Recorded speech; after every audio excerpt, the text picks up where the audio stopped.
안녕하십니까 재림 성도 여러분. 오늘은 2025년 4기 작년교과인 여호수아 다시 주신 기회, 그 대단원의 마지막, 오늘 선택하라는 제목의 제13과를 연구해 보도록 하겠습니다. 내가 선한 싸움을 싸우고 나의 달려갈 길을 마치고 믿음을 지킨 사도 바울의 인생처럼 여호수아도 충실했던 삶의 마지막 순간을 맞이하고 있었습니다. 그러나 충실하게 살았던 그의 긴 생애를 마감하는 삶의 마당에서도 여호수아의 최대의 관심사는 자신에게 있지 않고 이스라엘 백성이 여호와 하나님과의 가질 그 관계에 대한 것이었습니다. 여호수아는 이스라엘 백성들에게 여호와 하나님만을 사랑하고 그의 계명을 지키라고 다시 한번 당부하지 않고는 이 세상을 떠날 수가 없었습니다. 만약 이스라엘 백성들이 하나님과의 언약을 지키지 못하고 약속의 땅에서 누리게 되어 있는 그 축복을 누리지 못하게 된다면 그가 일생 동안 분투한 일이 수포로 돌아가는 것이기 때문이었습니다. 그래서 우리는 지난주 12과에서 살펴본 것처럼 여호수아는 먼저 이스라엘의 지도자들을 한자리에 불러놓고 처음부터 단도직입적으로 하나님의 말씀을 철저히 순종하며 살 것을 강하게 요구하면서 그들의 미래에 만약 여호와 하나님을 저버릴 경우 일어나게 될 일을 경고했습니다. 그러나 여호수아 23장과는 접근 방식을 달리하여 여호수아는 24장 1절에 이스라엘 모든 지파를 세겜에 모아놓고 상당히 긴 부분을 이스라엘의 지난 역사 속에 함께 하셨던 여호와 하나님을 상기시키는데 할애합니다. 이스라엘이 민족의 역사 속에 하나님이 함께 하심을 회고하도록 여호와 하나님, 아바드, 섬기라는 이 단어를 계속 반복 사용하면서 이스라엘 백성들에게 여호와 하나님만을 사랑하고 섬기라고 당부하며 가슴 절절한 고별사를 마무리합니다. 이 고별사에는 여호수아서에 나타난 하나님 나라 신학의 주요 골격이 모두 드러납니다. 즉 하나님 나라는 한편으로는 하나님의 주도적인 전쟁으로 확장되지만 다른 한편으로 이스라엘의 순종과 충성을 통해 확장된다는 것이죠. 그래서 여호수아 23장은 미래의 이스라엘이 하나님과 맺은 순종과 충성의 계약을 깨트릴지도 모른다는 불확정 미완료형 예언으로 종결되는 반면에 여호수아 24장은 모든 불확실한 것들을 정리하고 이스라엘 그 체중에 확고부동한 순종과 충성으로 여호와 하나님의 편이 되어 가나안 땅을 차지할 준비를 시키려고 언약 갱신 의식의 맥락에서 기록되었습니다. 다시 말해 새로운 언약을 맺는 것이 아니라 언약 갱신을 위하여 고대 근동 지역의 종주권 조약의 구성 요소를 갖추어 고령의 여호수아가 이 의식을 주도하고 있습니다. 자, 여러분 자료 화면을 통해서 이 종주권 조약의 구성 요소를 정리한 것을 좀 보시기 바랍니다. 참조해서 보시면 더 좋겠습니다. 하지만 여호수아 24장에서는 보시는 것처럼 이 종주권 조약의 구성 요소에서 가장 중요한 부분인 이스라엘이 변함없이 여호와를 이스라엘의 하나님으로 섬기겠다는 그 서약에 있으므로 이것을 거듭 확인하는 것에 많은 장면을 할애함으로써 종주권 조약의 다른 구성 요소들은 축소되거나 또 생략되어 기록되어 있다는 것을 좀 아시기 바랍니다. 자, 그럼 지금부터 종주권 조약의 행식을 빌어 기록된 여호수아 24장의 세겜에서의 언약 갱신의 본문을 각 단계별로 좀 자세하게 좀 살펴보도록 하겠습니다. 여호수아 24장에서 벌어지는 이 세겜에서의 제2차 언약 갱신은 세겜에서의 제1차 언약 갱신과 연관이 되어 있는 것이죠. 즉 모세가 모압에서 기초를 놓았고 또 갱신된 언약인 신명기 27장의 모압 이 세겜 언약을 여호수아가 가나안 땅에 들어오자마자 완성한 것이 여호수아 8장 30절에서 35절의 세겜에서의 제1차 언약 갱신입니다. 이것은 가나안에 들어온 출애굽 제2세대가 약속의 땅에서 처음으로 행한 것이었죠. 그러나 이제 또다시 역사는 흘러 지도자 여호수아는 나이가 많아 늙었기에 출애굽 2세대를 마감하고 새로운 세대를 준비시켜야만 했습니다. 그 준비는 다름 아닌 하나님 앞에서 언약을 새롭게 하는 것이었죠. 그래서 여호수아는 모세가 했던 역사적 행위를 다시 반복하려고 하는 것입니다. 즉 모세는 출애굽기 19장에서 24장에 이스라엘의 이 형성 초기에 최초의 언약인 시내산 언약을 맺게 했다가 자신의 삶의 마지막이자 새로운 상황에 전개인 약속의 땅 가나안 입성을 앞두고 신명기 31장에서 34장에서 언약을 갱신하였습니다. 이제 여호수아도 자신이 모세의 그 명을 따라서 완성했던 세겜에서의 제1차 언약에 근거하여 가나안에서의 하나님 나라의 역사를 이어가는 중요한 근거로서 제2차 세겜 언약 갱신을 단행하는 것이 바로 여호수아 24장의 전체적인 내용인 것입니다. 자, 여기 여호수아가 세겜에서 언약 갱신을 하는 것은 매우 의미심장하죠. 이것은 오랫동안 그 지형적인 특성 때문에 조약, 언약, 결혼, 입양과 같은 이 공적인 관계를 맺는 장소로 유명한 곳이었습니다. 산림이 울창한 그리심산과 돌로 이루어져 나무가 자랄 수 없는 에발산은 각각 고대인의 눈에는 축복과 저주를 상징하는 것으로 비춰졌을 것입니다. 그러나 이보다 중요한 것은 하나님이 하나님 나라의 새로운 시작을 위하여 창세기 12장 6절에서 7절에 아브라함에게 처음으로 나타나셔서 가나안 땅을 주리라고 약속한 곳이 바로 이곳이기 때문이죠.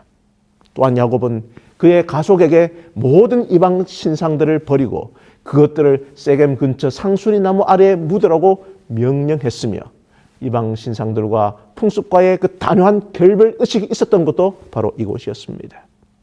따라서 야곱의 후손들이 다시 그곳으로 돌아와 모든 이방 신상들과 자신의 내면 안에 감춰진 그 우상을 버리고 여호와 하나님께 충성을 다짐하고 확증하는 의식을 거행한다는 것은 참으로 의미심장한 일인 것입니다. 그러므로 이 세겜에서의 언약 갱신은 여호수아서의 그 대단의 종결을 위해서도 중요할 뿐 아니라 창세기부터 시작되어 신명기에서 끝나는 모세 오경의 개념이 아니라 고해각자 폰 라드가 지지하는 것처럼 신명기의 정신은 여호수아가 실천했기 때문에 즉 창세기부터 여호수아서까지 그 육경이라는 개념으로 마무리된다는 새로운 관점에서 의미를 또 부여할 수도 있겠습니다. 자, 이제 여호수아 24장 1절을 보시면 과거 족장들의 그 언약적인 전통이 있는 이곳 이 세겜에서 여호수아는 언약 갱신의 목적으로 다시 이스라엘을 불러 모았습니다. 먼저 모든 지파를 모으고 다음에는 지도자들을 앞으로 불렀으며 그들은 하나님 앞에 나와 섰습니다.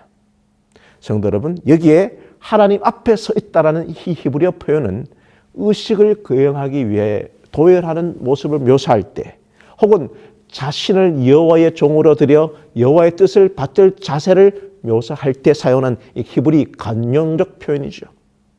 이런 표현들은 공적인 언약을 맺기 위해서 도열해서 서 있는 것을 나타내는데요. 여호수아는 온 회중과 지도자들을 여호와 앞에 언약 갱신의 책임의 주체로 세우려는 의도로 보입니다. 이제 본격적으로 2절부터 13절까지 종주권 조약 문서의 형식으로 기록된 부분인데요. 이것은 언약 당사자 간의 과거의 관계를 나타내는 이 역사적인 서언, 히스토리컬 프롤로그 이 부분입니다.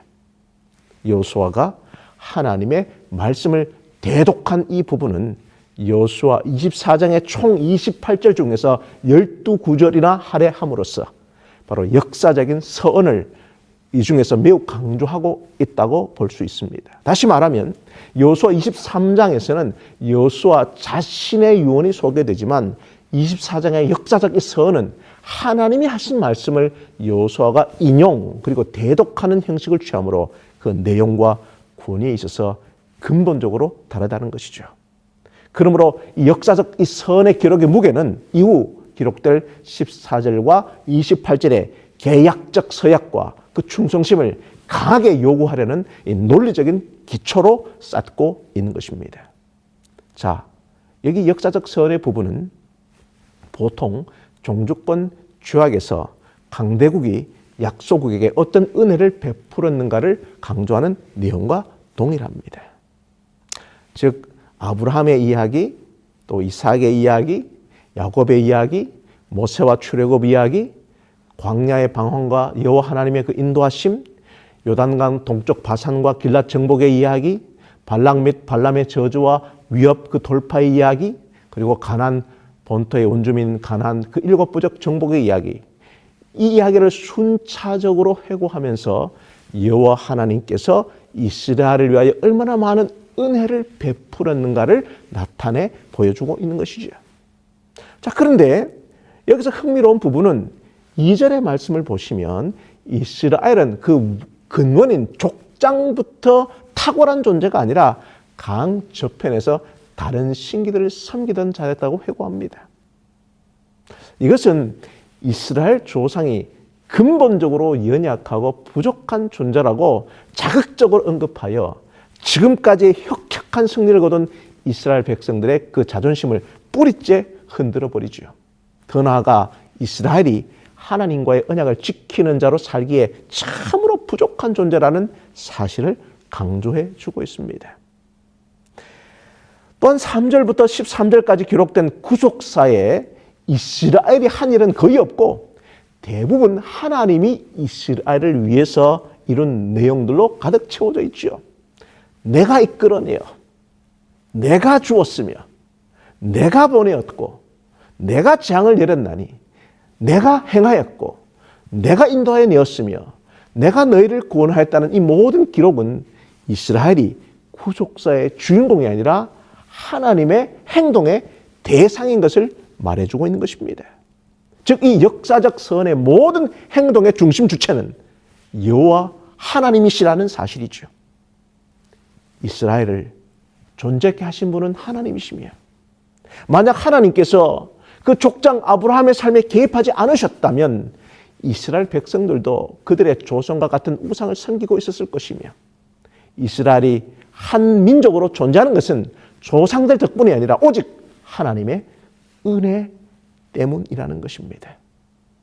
그러므로 이스라엘 백성이 약속의 땅에 정착한 것은 자만심을 가질 이유가 아니라 하나님을 제대로 섬겨야 하는 확실한 이유라는 것이죠. 더 나아가 13절에 이스라엘이 수고하지 않은 땅과 건축하지 아니한 성읍에서 심지 않은 포도원과 감람원의 과실을 먹게 되는 축복을 누릴 것이라는 이 표현은 이스라엘이 생존하는 데 있어 모든 삶의 조건을 이루기 위한 이스라엘의 노력이 없었음을 나타내는 반면에 하나님의 완벽한 준비를 강조하고 있는 것이죠. 결론적으로 2절부터 13절까지 기록된 역사적 선을 통해 이스라엘의 모든 역사가 이스라엘의 힘이나 이스라엘의 능력으로 되는 것이 아니라 하나님의 주도적 행동으로 된 것이라는 것과 이것을 통해 이스라엘은 최근까지 모든 역사가 전적으로 하나님의 은혜와 인도와 섭리로 된 것임을 명백하게 깨닫게 할 의도로 기록된 것입니다. 친애하는 재림 성도 여러분, 이 역사적 선의 메시지를 통하여 현재를 살아가는 우리들도 하나님과의 언약을 갱신하기 위하여 반드시 기억해야 할 것이 있습니다. 첫 번째, 하나님의 백성들은 하나님의 택하심의 은혜를 기억하라는 것입니다. 하나님이 이스라엘 민족을 택하셨습니다. 잘나서가 아니라 그냥 아무 대가 없이 택해 주신 것입니다. 내가 하나님을 먼저 찾은 것이 아니고 하나님이 나를 먼저 찾아오신 것이죠. 내가 그의 이름을 불러주기 전에는 그는 다만 하나의 몸짓에 지나지 않았다라는 김주수님의 시 꽃의 한 구절처럼 하나님이 우리 이름을 불러주기 전에 우리는 아무것도 아니었습니다. 노예에 지나지 않던 이스라엘 민족이 이제 좋은 땅을 기업으로 받은 것은 전적으로 하나님의 은혜입니다. 모든 것이 은혜라는 사실은 우리 모두 결코 잊어서는 안 되죠. 두 번째, 여러분, 우리 모두 하나님의 리더십을 기억하시기 바랍니다. 하나님이 이스라엘을 인도하셨습니다. 하나님이 노예의 땅 애굽에서 해방시켜 주셨고, 하나님이 홍해를 가르고 바다 한가운데로 인도하셨고, 하나님이 물도 양식도 없는 험한 광야 가운데로 인도하셨습니다. 성도 여러분, 인생과 역사는 그냥 아무렇게나 흘러가는 것이 아니죠. 역사에도 다 길이 있고 흐름이 있습니다. 역사라는 단어, 히스토리는 히스토리, 즉 하나님 그분의 이야기이죠. 그러므로 하나님이 이끄시는 모든 역사에는 분명한 섭리가 있고 의미가 있고 이유가 있고 하나님의 계획이 있습니다. 내 마음대로 살아온 것 같지만 사실은 하나님의 인도하심을 따라 우리 모두는 여기까지 온 것이죠. 이 모든 것이 나와 무슨 상관이 있느냐 싶지만 모든 사람이 각자 다른 길을 걸어가는 것 같지만 결국 하나님의 큰 계획 안에서 우리는 서로 연결되어 하나님의 큰 그림을 이뤄간다는 사실을 우리 모두는 발견할 수가 있습니다. 우리의 인생의 역사 속에서 하나님의 계획, 하나님의 동행하심, 하나님의 인도하심을 발견하는 것, 이것이 우리가 지향해야 할 제대로 된 역사의식이며 이것을 우리는 구속사라고 부르지요. 세 번째, 우리 모두 하나님의 축복을 기억하시기 바랍니다. 하나님이 이스라엘을 축복하셨습니다. 축복은 받을 자격 없는 존재에게 주어지는 하나님의 선물이죠. 여기에 조건은 없습니다. 사랑하기 때문에 그냥 주는 것입니다. 하나님은 이스라엘을 모든 적들의 공격으로부터 보호해 주셨습니다. 여기에도 이유는 없습니다. 사랑하기 때문에. 사랑하는 사람이 다치는 것을 하나님이 원치 않기 때문입니다. 이것이 바로 하나님의 마음이죠. 여러분, 돌아보면 모든 것이 하나님의 은혜였습니다. 이스라엘은 도저히 이길 수 없었던 싸움을 이겼고 굶어 죽을 수밖에 없는 절박한 상황 속에서도 하나님이 공급해 주시는 식량으로 살았고 오갈 데 없는 유랑인이 될 수 있었음에도 불구하고 하나님이 허락하신 땅에서 정착하게 되었습니다. 이 모든 것이 하나님과의 관계 속에서 온 것입니다. 그래서 여호수아는 너희가 수고하지 않았는데도 이 모든 것이 생겼잖아. 다 하나님 때문에라고 거듭거듭 역사적인 선을 통하여 강조하고 있는 것입니다. 그러므로 재림 성도 여러분, 이번 주가 가기 전에 우리 모두 2025년을 비롯한 지난 과거를 회고하며 하나님의 은혜로운 섭리를 기억하고 2026년 새로운 한 해 우리에게 다시 주신 기회 앞에서 하나님과 우리 사이의 언약 갱신을 새롭게 하는 시간을 꼭 가지시게 되기를 소망합니다. 성도 여러분, 이제 여호수아 24장 14절에서 28절까지 종주권 조약의 형식으로 기록된 가장 중요하고 긴장되는 순간엔 언약을 서약하고 결단하는 부분을 좀 살펴보겠습니다. 너희가 섬길 자를 오늘 택하라. 이 여호수아의 결단의 권고는 아무 근거 없는 무작정으로 강요하는 말이 아니죠. 우리가 살펴본 것처럼 역사적 선을 통하여 이스라엘 백성들 앞에는 지난날 하나님의 은혜로 이끌어 오신 역사와 현재 가나안 정복의 완료가 명백한 증거임을 우리가 확인했습니다. 가나안 정복이 가능하지 않다고 의심하던 그 회의하던 사람들이 있었지만 하나님 안에서 실제로 가능했음을 우리는 목격했습니다. 모두 하나님이 하신 것이기 때문에 14절의 서두를 그러므로 이제는 이라는 말로 시작한 것입니다. 성도 여러분, 이것은 여호수아만의 일이 아니죠. 그러므로 이제는 우리 자신의 부르심과 은혜 역사를 돌아보라는 것입니다. 그러므로 이제는 성경의 모든 역사를 되돌아보라는 것이죠. 그러므로 이제는 고린도전서 15장 10절의 사도 바울의 고백을 기억하시면서 그러나 나의 나 된 것은 하나님의 은혜로 된 것이니 내게 주신 그의 은혜가 헛되지 아니하여 내가 모든 사도보다 더 많이 수고하였으나 내가 한 것이 아니요 오직 나와 함께 하신 하나님의 은혜로라. 그렇습니다. 제 이름 성도 여러분. 우리에게 임했던 하나님의 은혜를 회상하면 앞으로 어떻게 살아야 할지가 보이고 선택에 분명한 기준이 생기죠. 성도 여러분, 조금 더 깊이 묵상해 봅시다. 너희가 섬길 자를 오늘 택하라는 이 여호수아가 이스라엘 백성에게 결단을 촉구하는 이 말은 신학적으로 독특한 주제이며 또한 신앙의 역동적인 깊이를 드러내고 있는 말입니다.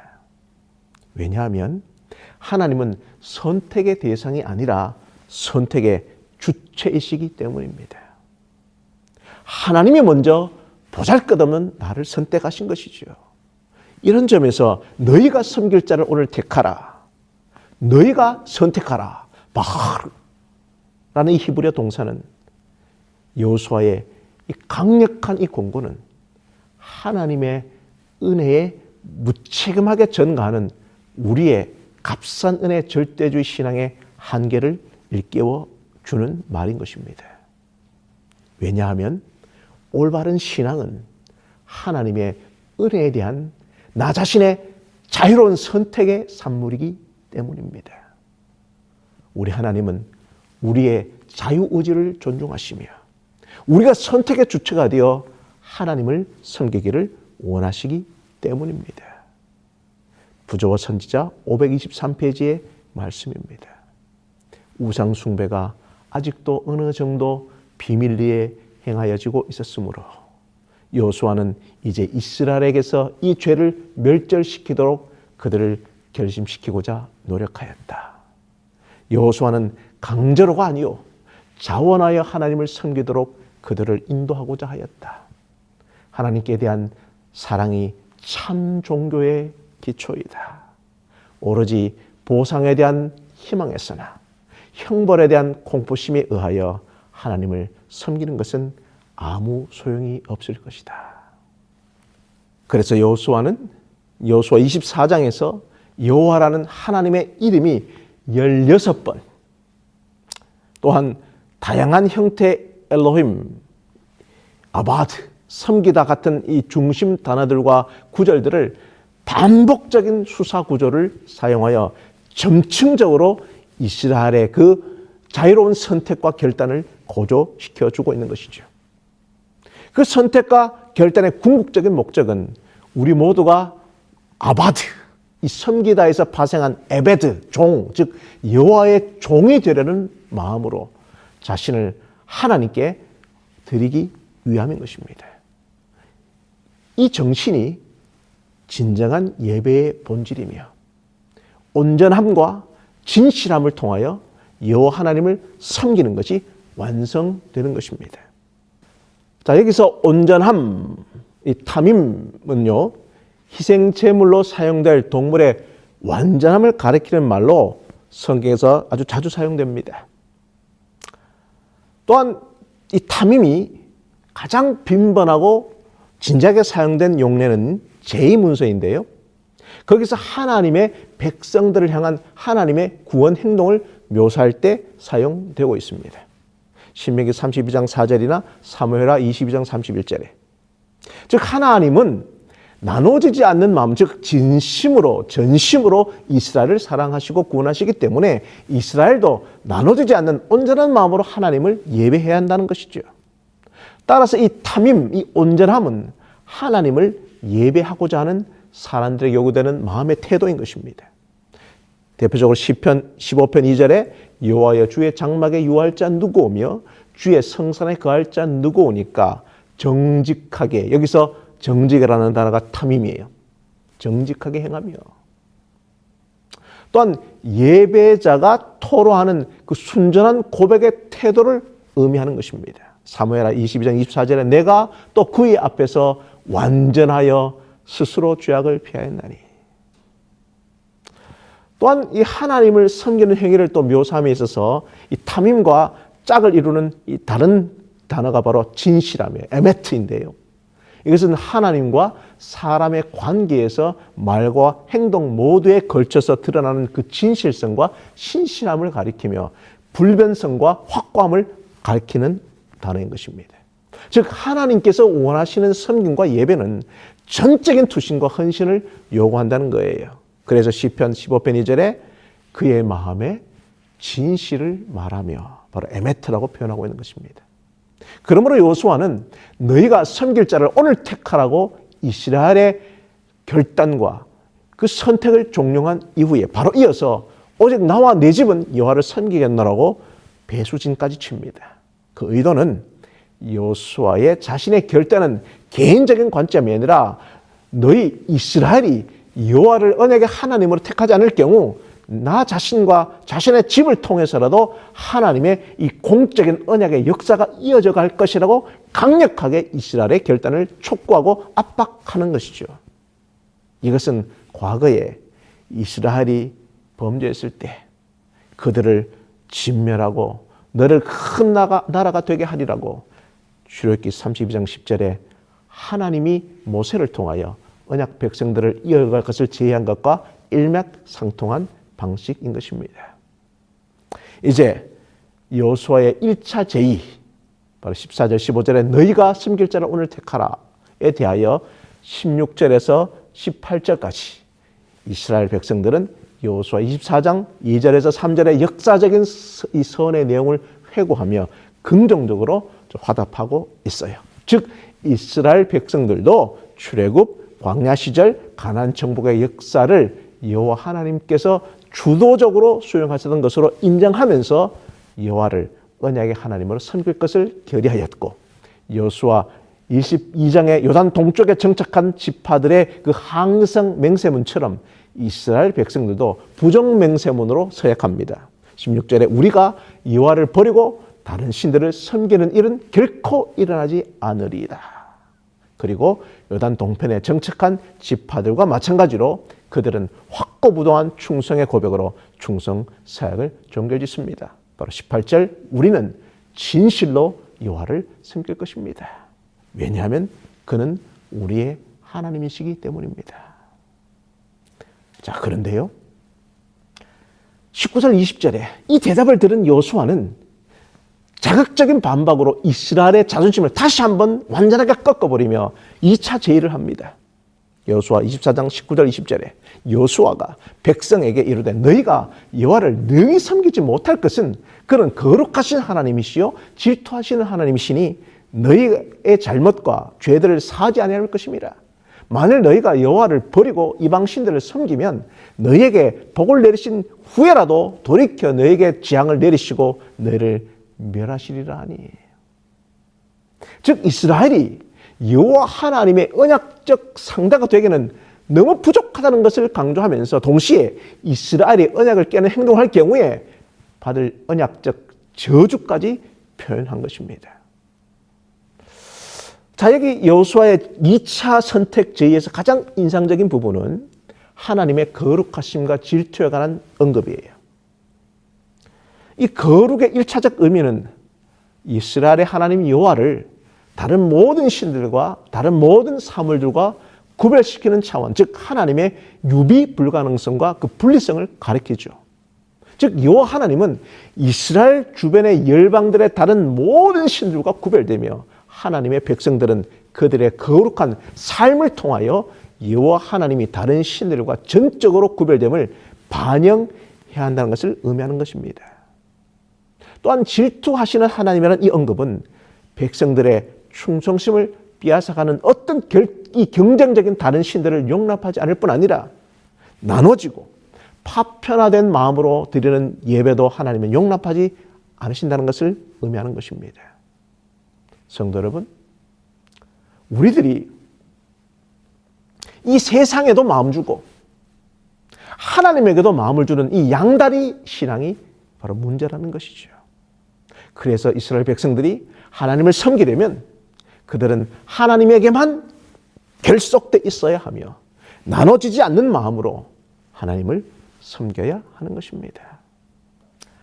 자, 이렇게 여호수아는 이스라엘의 1차 답변에 만족하지 않고 거룩하신 하나님, 질투하시는 하나님의 그 품성을 언급함으로 더 고삐를 한층 당겨잡아 이스라엘의 그 결단을 지금 촉구하고 있어요. 그래서 21절에 이스라엘 백성이 다시 한번 여호와를 언약의 하나님으로 섬기리라고 답변했는데도 22절에 여호수아는 더 강력하게 이스라엘 스스로가 증인이 되라고 요구하였고 이스라엘 백성들은 증인이 되겠다고 서약했습니다. 자, 그런데 또 이어서 여호수아는 멈추지 않고 23절, 24절에 이러한 결단을 현실적인 적용으로 또 제의해요. 그것은 그들이 가지고 있던 이방 신상들을 제거하는 것이었고요. 여호수아의 이러한 요구에 대하여 백성들은 그의 목소리를 청종하리이다라고 생각했습니다. 그리고 마침내 25절에서 제2차 세겜 언약을 맺은 것을 결론적으로 말하고 모세를 통해서 이미 신명기에 제시된 언약법인 율례와 법도 호크와 미슈파트를 제정합니다. 이어서 26절, 27절에 모든 말씀을 기록하고 큰 돌을 세운 후 언약 체결식의 행동인 그 돌을 이 모든 사역의 이 증인으로 세웁니다. 그리고 28절에 이 모든 것을 끝낸 뒤에 공적인 언약 체결의 집회를 해산하죠. 자, 성도 여러분, 우리는 또 이 지점에서 매우 중요한 의문점이 생깁니다.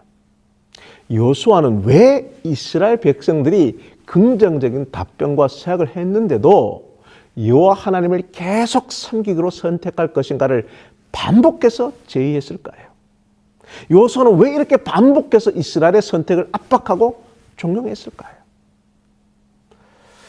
이 여호수아 24장의 이 반복에 대한 유대교 미국인이자 또 캘리포니아 대학교 버클리 대학의 캠퍼스에서 히브리어와 비교 문학을 가르치는 로버트 알터 교수님의 통찰을 빌린다면요, 이스라엘 백성들의 반복적인 충성 서약은 그들의 마음속 깊은 곳에 있는 내적 태도, 순종의 태도가 강화되고 있음을 말함과 동시에 어떤 예기치 못한 아마 백성들 자신의 불확정적인 새로운 성품을 드러내는 통로 역할을 하고 있다라고 했습니다.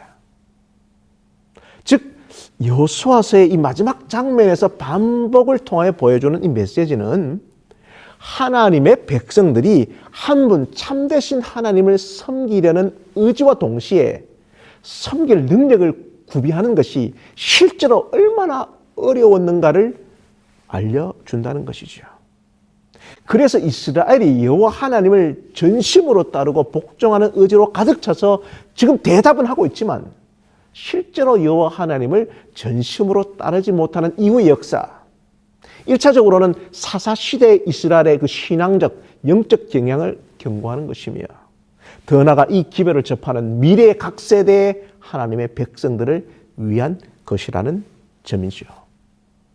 그러므로 각 세대의 하나님의 백성들은 여호수아서를 읽으면서 동일한 질문을 반복적으로 스스로에게 던져 보아야 하는 것입니다. 왜냐하면 우리들의 미래는 우리 스스로가 미래에 대한 질문에 대하여 어떻게 대답하고 선택하는지에 달려있기 때문인 것이죠. 이스라엘은 나는 주님께 충성할 것인가? 나는 온 땅을 차지하는 미완의 과업을 계속 할 수 있을 것인가? 나는 여호와 하나님께만 매달리며 우상 숭배에 빠지지 않을 것인가? 여호수아의 그 세대는 주님께 충성했지만 다음 세대의 나는 그 위대한 지도자가 걸어온 것과 같은 영적인 길을 지속할 수 있을 것인가? 성도 여러분, 이렇듯 믿음의 거인 여호수아의 기나긴 유언의 피날레는 나와 내 집은 평생 하나님만 섬기고 헌신할 텐데 너희들은 어떻게 할 것인가 라며 그 민족의 결단을 거듭 반복하여 촉구하는 것이었습니다. 재림 성도 여러분, 현재 우리 교회에서 가장 시급하고 필요한 일이 무엇인지 아십니까? 그것은 하나님의 백성들이 자신들이 불신 속에서 방황하거나 축복의 경계선에서 살아가므로 얼마나 많은 그 축복을 놓치고 있는지 그 실상을 깨닫고 신실하신 하나님의 약속을 자기 것으로 주장하며 자신들의 주어진 영적 기업의 경내로 들어가기로 선택하는 것입니다. 괴테는 그의 역작 파우스트에서 메피스토펠레스의 입을 통해 이렇게 우리에게 말합니다. 모든 이론은 회색이다. 그러나 살아있는 저 나무는 푸르다. 사랑하는 재림 성도 여러분, 더 이상 축복의 경계선에서 더 이상 이 회색 지대에 머무르면서 하나님과 세상을 비교하며 양다리 걸치지 말고 하나님의 은혜와 축복의 그 푸르름을 만끽하면서 살아가기로 오늘 결단하고 선택하시기를 간절히 바랍니다. 지금 현재 우리 인생 속에서 심지어 우리 교회 안에도 수많은 문제들이 있습니다. 그리고 그 문제의 도전에 우리는 직면해 있습니다. 다가오는 2026년도 마찬가지일 것입니다. 그러나 성도 여러분, 그 문제보다 크신 하나님께 집중하십시오. 우리 모두가 집중하여 온전함과 진실함으로 하나님을 선택하고 하나님만 섬긴다면 승리는, 성공은 이미 우리의 것입니다. 이것이 믿음의 거인 여호수아가 오늘날 우리에게 주는 고벨의 메시지인 것입니다. 그러므로 친애하는 재림 성도 여러분, 바로 오늘 지금 더 이상 미루지 말고 너희가 섬길 자를 오늘 택하라는 노송 여호수아의 인생 최대의 선택의 요청에 우리의 자유의지를 사용하여 하나님만을 온전히 진실하게 섬길 것을 결단하고 서약하시기를 이 시간에 간절히 호소합니다. 이제 마지막으로 여호수아 24장 29절에서 33절은 여호수아와 엘르아살의 죽음이 보도되는데 여호수아는 그의 기업인 딥낫세라에 장사되고 가나안 땅 도상의 분배의 그 동력자 엘르아살도 죽어서 에브라임 산지에 묻혔습니다. 또한 이 두 무덤 외에 요셉 자신의 맹세 어린 유언에 따라 요셉의 뼈는 가나안 땅 세겜에 묻히며 출애굽의 목적이 가나안 땅 정착임을 암시하며 여호수아서의 대단원이 종결됩니다.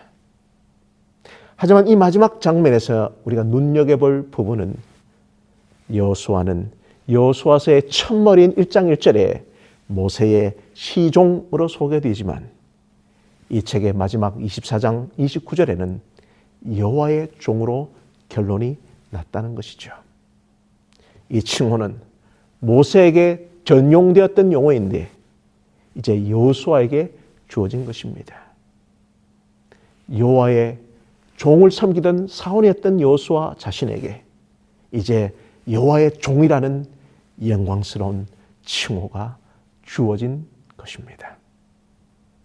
재림 성도 여러분, 여호수아가 여호와의 종이라는 영광스러운 칭호를 자신의 역사의 마지막에 얻을 수 있었던 것은 그가 철저히 하나님의 언약의 원리를 따라 두려움 없이 강하고 담대한 리더십의 용기로 가나안 땅의 정복과 분배의 과정을 수행해 나갔기 때문이었으며 이스라엘 공동체의 미래를 향하여 너희가 섬길 자를 오늘 택하라고 촉구하면서 자신은 오직 나와 내 집은 여호와를 섬기게 날아오는 그 고백을 근거로 선한 싸움을 끝까지 싸우고 믿음의 길을 끝까지 지킨 결과라는 사실을 기억하시기를 바랍니다. 성도 여러분, 메가다 장군은 1951년 4월 19일 미국 의회에서 고별사를 하는 가운데 전쟁에서 승리하는 것 외에 다른 대안이 없다라고 했습니다.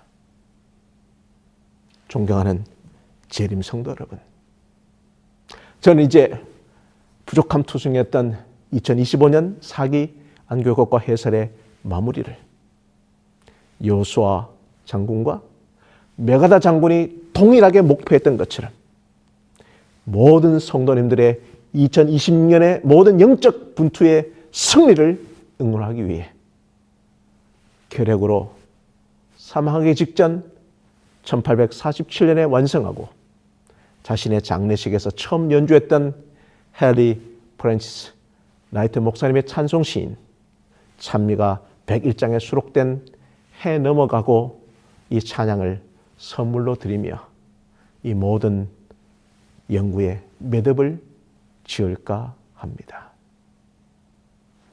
Abide with me. 황혼이 몰려오는 시간입니다. 저와 함께 해주십시오.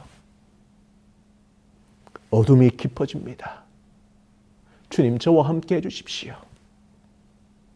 다른 이들의 도움도 소용없고 그들의 위로조차 공허할 때 누가 우리를 도울 수 있을까요? 참된 도움이신 주님, 저와 함께 해 주십시오. 인생이란 작은 하루는 빠르게 저물어 갑니다. 세상의 기쁨은 희미해지고 영광은 사라지네요. 주변의 모든 것이 변하고 쇠퇴하는 것을 봅니다. 오, 변함이 없는 주님, 저와 함께 해 주십시오. 나의 눈이 감기기 전에 주님의 십자가를 붙잡게 하옵소서. 어둠을 뚫고 빛나시어 하늘을 가리켜 주십시오.